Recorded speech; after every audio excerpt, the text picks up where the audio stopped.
आपण बघतो की बर्थडे पार्टीमध्ये आनंदाचे वातावरण आहे.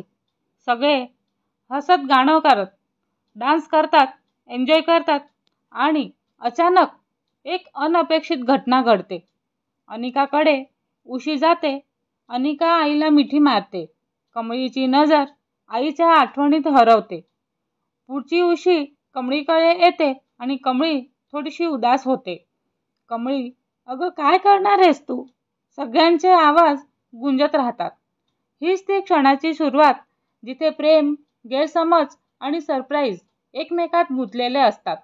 तर कमळी मालिकेच्या एपिसोडमध्ये आपल्याला असं बघायला मिळतं की सगळे सदानंदची बर्थडे पार्टी एन्जॉय करत असतात. सगळे गाणे गातात, डान्स करतात आणि सगळे छान एन्जॉय करत असताना पासिंग द पार्सल खेळत असताना अनिकाकडे उशी जाते. अनिका डान्स करते, गाणं गाते आणि तिच्या गाणं झाल्यावरती आपल्या आईला मिठी मारते. कमळीला आपल्या आईची आठवण येते. पुढची उशी कमळीकडे येते. कमळी उदास होऊन जाते आणि सगळेजण म्हणतात, कमळी, अगं काय करणार आहेस तू? गाणं गाणार का डान्स करणार? कमळी म्हणते, मी गाणं गाणार. कमळीला आईची आठवण आलेली असते आणि त्यामुळे ती आईवरतीच एक छानसं गाणं गाते. कमळीला आपल्या आईची खूप आठवण येते. आतापर्यंत आपण गावाला किती आईसोबत छान दिवस घालवत होतो आणि हे तिला आठवत असतं. तिच्या डोळ्यात पाणी येतं आणि कमळीचं गाणं ऐकून सगळ्यांच्याच डोळ्यात पाणी आलेलं असतं. राजन तिच्याकडे येतो आणि कमळीच्या डोळ्यावरून मायेचे हात फिरवतो आणि कमळीला अजूनच भरून येतं. कमळी उदास असते आणि हे सगळं ऋषी बघत असतो. ऋषी कमळीला हसवण्याचा प्रयत्न करतो. कमळीसाठी तो खास गाणं गातो. अनिकाला मात्र हे अजिबात आवडत नाही की दोघांची ही जवळीक तिला खूप संताप येतो. सगळेजण गाणे गातात, एन्जॉय करतात. थोड्या वेळाने नयनतारा फोनमध्ये बघत असताना काम करत पुढे चाललेली असते. कमळी सगळ्यांसाठी ज्यूस घेऊन जात असते आणि हा एक आपल्या नोकराला इशारा करून एक कमळीला पाडायला सांगते आणि कमळी नयनताराला समोर जाणार तेवढ्यातच तो नोकर कमळीच्या पायामध्ये झाडू अडकवतो आणि कमळी खाली पडते. तिच्या हातातले सगळे ज्यूसचे ग्लास नयनताराच्या अंगावरती पडतात. नयनतारा खूपच भडकते. नयनतारा म्हणते, तुझा प्रॉब्लेम काय आहे ग? जेव्हा बघावं तेव्हा काही ना काही पाडतच असतेस तू. बघ आता हे काय केलेलं आहे तू? तू अगदी एवढी महागडी साडी माझी खराब केलेली आहेस. कमळी म्हणते, सॉरी, मी मुद्दाम नाही केलेलं आहे. मी आता साफ करून देते. नयनतारा तिला अजून ओरडते आणि नयनतारा म्हणते, तुझे हात माझ्या साडीला थांब थांब थांब, माझ्या साडीपासून तू लांब ठेव आणि आताच्या आत्ता माझ्या नजरेसमोरून लांब हो. कमळी उदास होते आणि ते सगळे पडलेले ग्लास वगैरे उचलून तिथून ती निघून जाते. तेवढ्यातच तिथे अनिका येते. अनिका म्हणते, आंटी, अहो हे काय झालं? तुमच्या डिझायनर साडीवरती ज्यूस टाकला आणि त्या कमळीने, आणि खरंच ती खूप गावछाप आहे. आंटी, तुम्ही तिला कसं जाऊ दिलत? तुमच्या जागी जर मी असले ना तर एक जोरात कानाखाली मारली असती. जाऊ देत, तुम्ही चला माझ्यासोबत.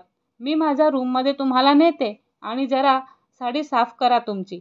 अनिका नयनताराला आपल्यासोबत घेऊन जाते आणि इकडे कमळी निंगीकडे येते.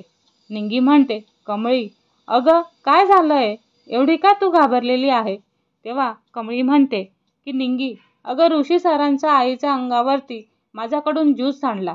निंगी म्हणते, अगं कमळी, फक्त ज्यूस तर सांडला ना, मग त्याच्यात काय एवढं? आणि तू स्वच्छ केलं असेल, साफ केल्यावरती ते निघालंच.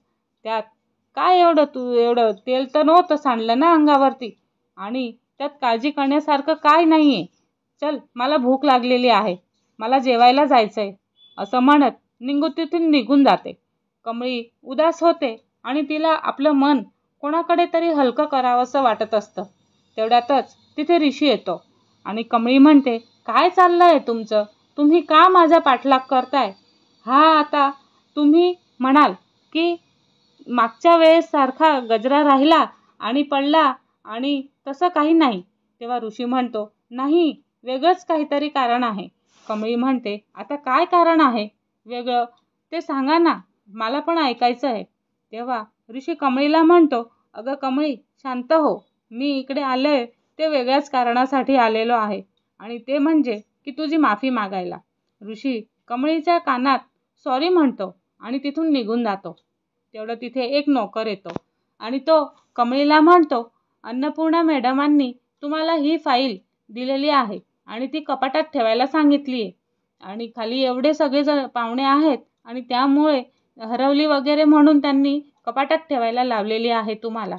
तेव्हा कमळी म्हणते, ठीक आहे, आणि ती फाईल घेऊन जात असते. नयनतारा अनिका तिथूनच जात असतात. कमळी अन्नपूर्णाच्या कपाटामध्ये ती फाईल ठेवते.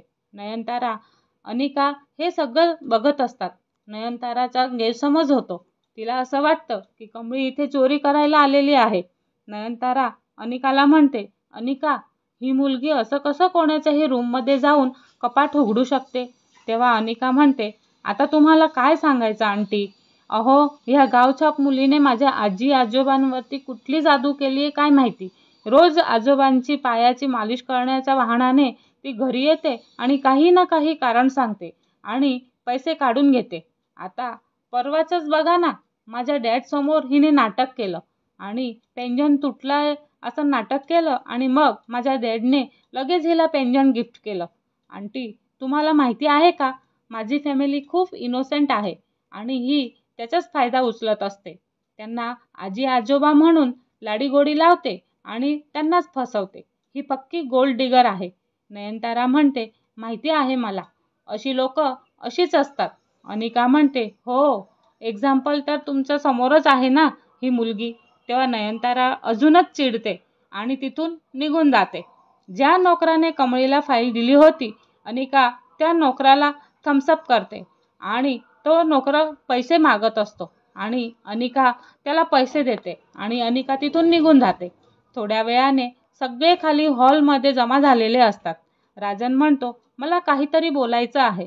दरवर्षी मी माझ्या वडिलांसाठी गिफ्ट घ्यायला जातो तेव्हा विचार करतो की त्यांना काय द्यायचं, पण ह्या वर्षी असाच विचार केला असताना तेव्हा माझ्या मनात एक लक्षात आलं की आपल्या सगळ्यांसाठी स्पेशल काय असतं. स्पेशल असतात ते आपले मुमेंट्स आणि फॅमिलीसोबत काही घालवलेले क्षण आणि ते क्षण आपल्यासाठी खूप खास असतात.